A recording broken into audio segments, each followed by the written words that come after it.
We did learn from one resident that this was a saltwater disposal site. I'm going to step out of frame so we can go ahead and zoom in and see what's going on here. Now, if you look closely, you can see multiple tanks here, and I'll even pan over.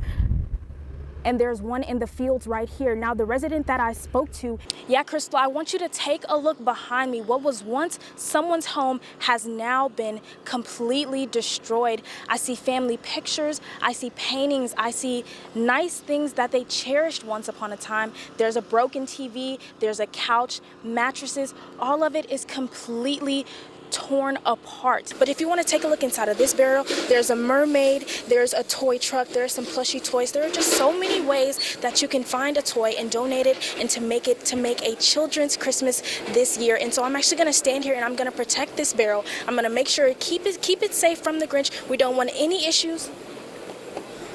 I'm going to have to go get the Grinch. I'll toss it back to you, Jolina. Sydnee Jolivette is live from the Basin Sports Complex where registration is well underway. Sydnee, how's it going over there? Hey, Jolina, I am here with the CEO of Special Olympics Texas, Mr. Tim Martin. Thank you so much for taking the time to talk to me today. And so now, opening ceremony is tomorrow, but things are really kicking off today. So my first question for you is, what does it mean for Special Olympics to be coming to the Permian Basin for the first time ever? Well, this is really historic for us. It's the first time we've ever done a competition at the state level in West Texas in general. But the community, Midland, Odessa, and all the rest of the business community and charitable organizations have come together to make sure our athletes are treated like the rock stars they are. What would you say to them to ensure and encourage that you were the right man for the job? It's really, I'm very honored that people entrusted me with this position, and I'm very, very excited to be part of Midland and continue to help Midland be a city that we all think it can be. That's right. The Midland Soup Kitchen Ministry will indeed expand. With the passing of Proposition A on the November 5th election ballot, there's no telling how many more lives this ministry will touch. The joy and excitement for this event poured out the doors, going from just a handful of teams 20 years ago to now having an audience of over 1,000 people. It is an event that every attendee looks forward to every single year. That's right, I'm here at the 4th of July celebration in Andrews, and once again, these two right here have stolen the show. Excitement is in the air as Midland welcomes its first Costco.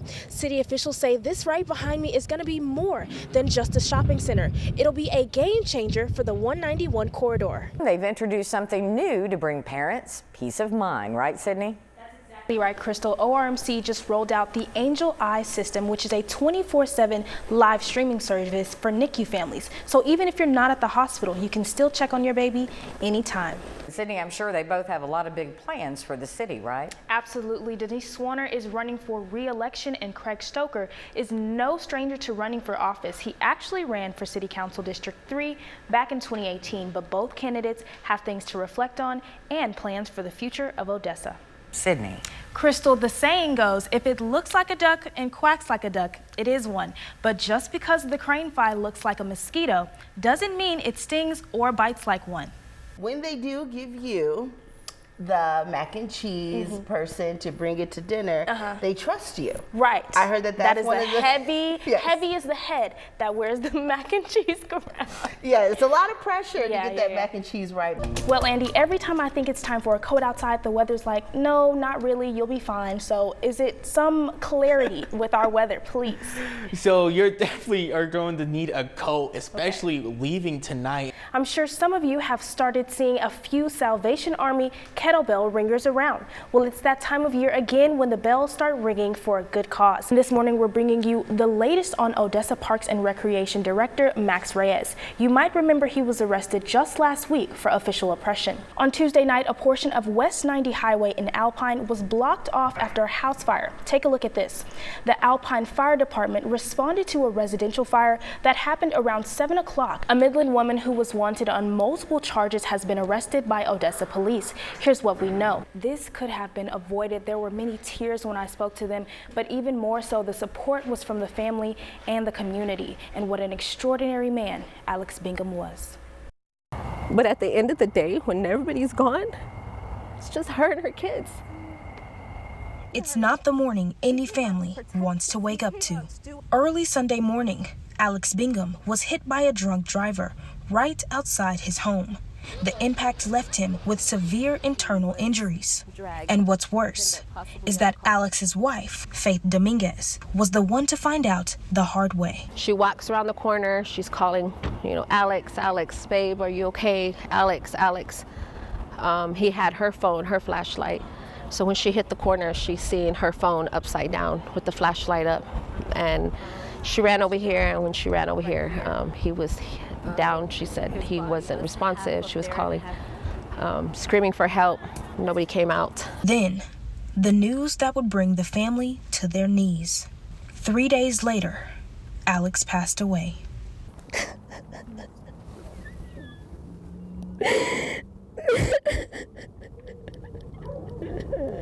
I'm so angry.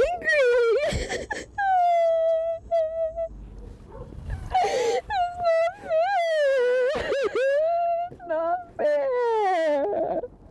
After hearing the news, the family of Alex's wife immediately gathered at their Odessa home, supporting one another as they remembered a beautiful soul lost too soon. I think that's the hardest part about all of this, is she found one of the good ones. She found somebody who loved her, who chose her, who supported her, who showed up when she needed, who made her feel safe, who protected her. And not only did he do that for her, but he showed that to his children. He was an amazing father. And so for me, it's really hard to know that she had something special. As a family, they had something truly special.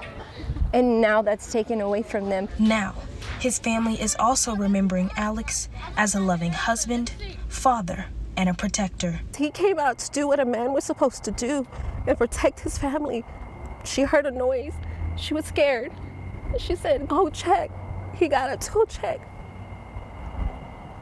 And because of that, just for protecting his family, he's gone. He's no longer here to protect his family. It's not right. For Yvette Hernandez, the pain runs even deeper. She's not only lost her son-in-law, but is now trying to hold her daughter together through this tragedy. She lacked for nothing. He was like this huge blessing in her life. We could comfort her, but there was nothing to comfort her. You would hug her and she'd push away, or she'd want to be by herself, and we just have to respect that, But as her mom, it hurts because that's my baby. Alex's family said he had many plans in store for them. A new job and a new home, a future he was building. But the future his family is facing now looks completely different. I feel like if these people had humanity, they wouldn't have done what they did. And then they wouldn't have driven off and left him here. They wouldn't have left her out here crying by herself, screaming for help. She wouldn't have to endure any of this if they would have just made some wiser choices. Tonight, all Alex's family has are their memories. They urge people to remember that every choice to get behind the wheel while intoxicated has its consequences. And those consequences have now changed this family's lives forever. Before you get behind the wheel of a car, there's something important you should know. Diesel and gas don't mix together. Typically, when you arrive at a gas station, black handles mean regular gas and green handles mean diesel. But that wasn't the case for some drivers. My car had died on me on Friday after I picked my son up from school. And I had seen the posts online about it on Facebook, about them having diesel in their gas, maybe on Wednesday. And then my car hadn't been having any issues until Friday. So I thought I was in the clear, and obviously I wasn't. Many people took to social media, sharing their frustration and warning others about incorrect fuel at a Murphy's gas station in Midland. We had 5 or 6 people bring their cars in that weren't running, and we probably heard of 20, 25 people that had, trying to look for places to take it to or trying to find help, what could be happening with my car, and it ended up boiling down to Murphy's.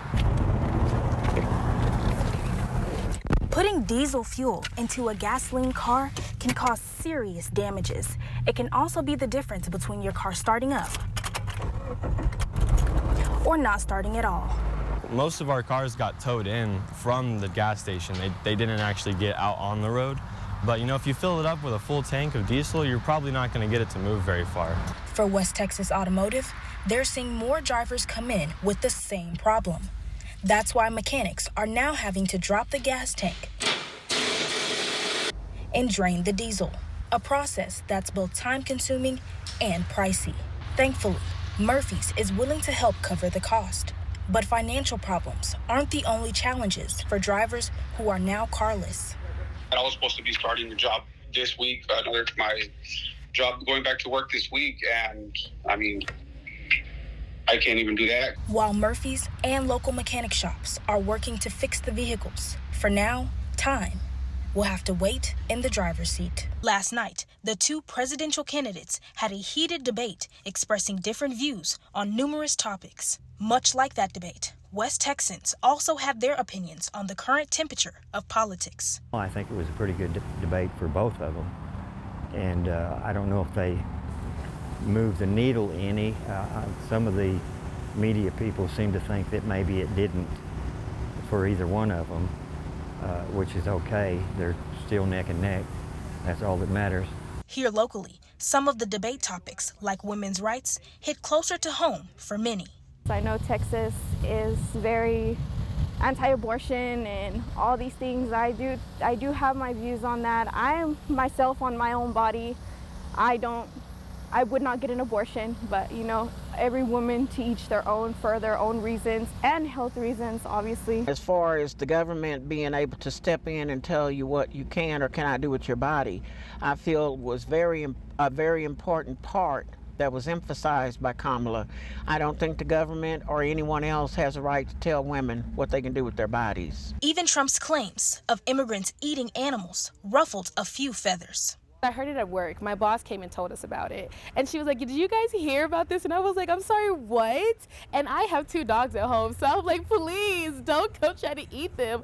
But I do agree that we should close our borders down because we have enough going on within our borders. We don't need to be letting other people in who don't have any source of like identification, any source of their passports, you know, licenses, anything like that. And they're just coming in and they're getting free stuff from our nation, which I don't believe is fair because it's hard enough for the American people in general to even get some of the stuff that they're being granted. In the Permian Basin, oil and gas is a driving factor of the economy, and some people voiced concerns on Kamala's stance versus Trump's. Petroleum-based energy is a huge priority for us here, so a lot of us lean that way.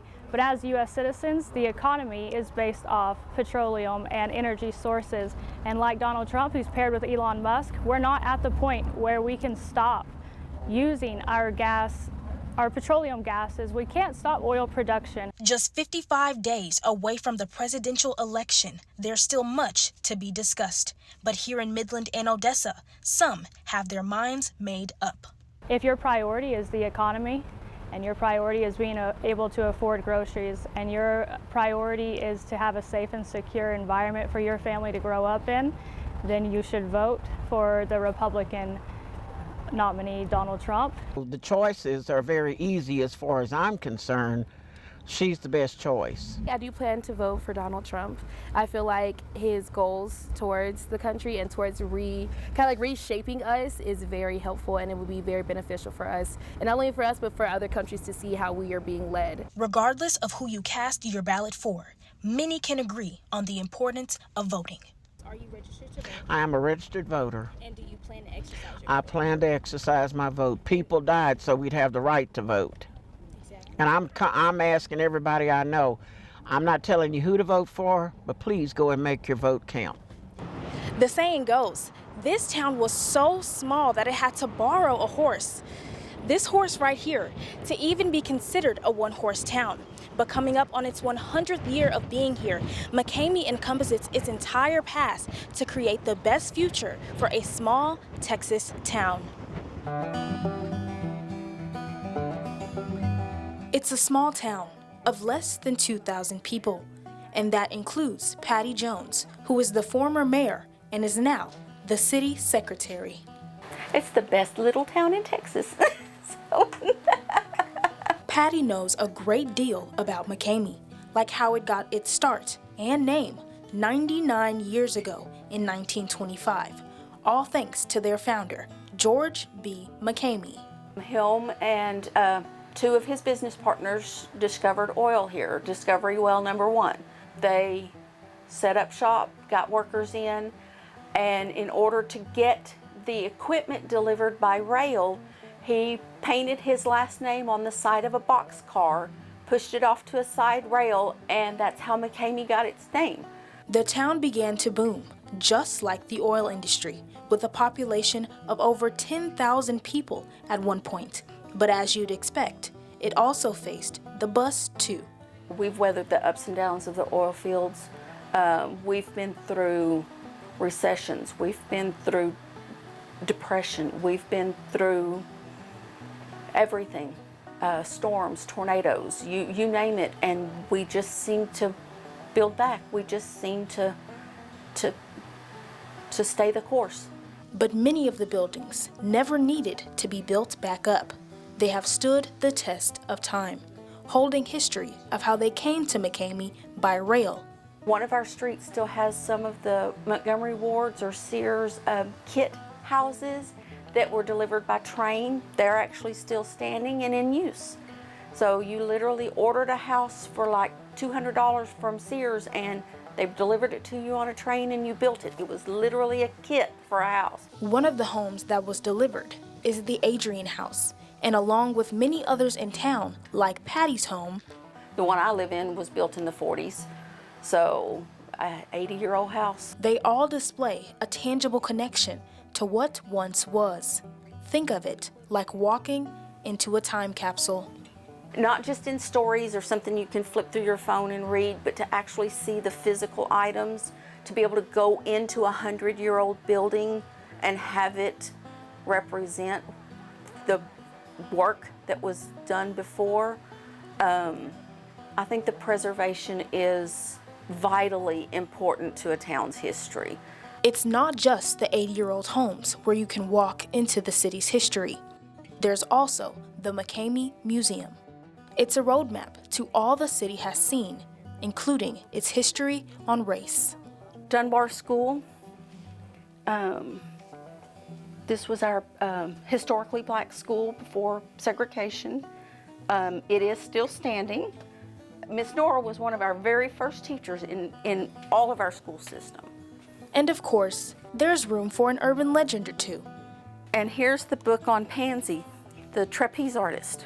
Pansy was injured and stayed in McCamey. She became one of our local unique characters. She pulled a little red wagon around wherever she went. Yep, that's actually her wagon that she drug around town and used to build her house. 2 blocks over, you'll find 2 more buildings that open the door to more of McCamey's history. This was a Girl Scout hut built in the 1930s by the community out of local rocks. And right next to it is the new and improved McCamey ISD admin building. It was built in 1926, and after 98 years, it recently got a makeover. We had part of the town that wanted to tear it down, that it's not worth saving. But there were a lot of us that stood up and said that building can be rehabbed and it can stand another 100 years. With only one school district, everyone can remember what it was like to be a Badger and climb the famous M Mountain, which was lit on fire as a homecoming tradition.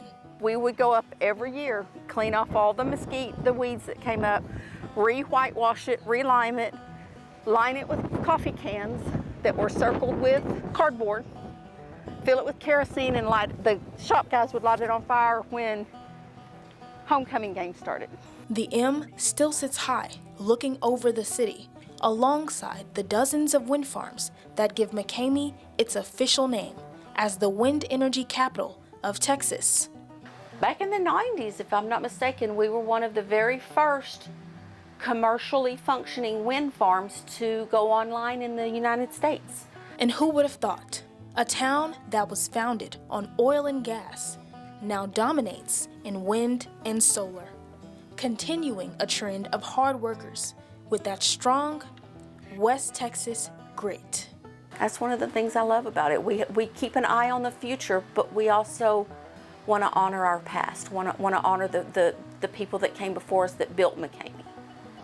With a beautiful blend of past and present and a tremendous amount of growth in the works, who knows, maybe one day this town will be lending a horse instead of borrowing it. I'm Sydnee Jolivette with News West 9, and we are at the 8th annual Wonder Girls Summer Camp. Hosted by the Crisis Center of West Texas, the Wonder Camp engages girls in activities surrounding STEM. I had the pleasure of coming to the career day for the Wonder Girls Camp, where I was able to tell the girls the ins and outs of what it takes to be a reporter. News West 9 is proud to be inspiring the next generation of wonderful young women. News West 9, star of West Texas, shining bright, illuminating communities. News West 9 reporter Sydnee Jolivette was on the ground shining a light and ensuring you had all the election coverage you needed. Sydnee Jolivette, she's live at one of our Midland County polling locations. One of the races that the voters will be casting their ballots for is Midland City Council District 1. With inside access to candidate watch parties, she brought you exclusive insight to candidate reactions and thoughts as the results were coming in. What would you say to them to ensure and encourage that you were the right man for the job? Very honored that people entrusted me with this position. News West 9, star of West Texas, your election headquarters. I'm Sydnee Jolivette, and you're watching News West 9, star of West Texas, home of the 2024 Paris Summer Olympics.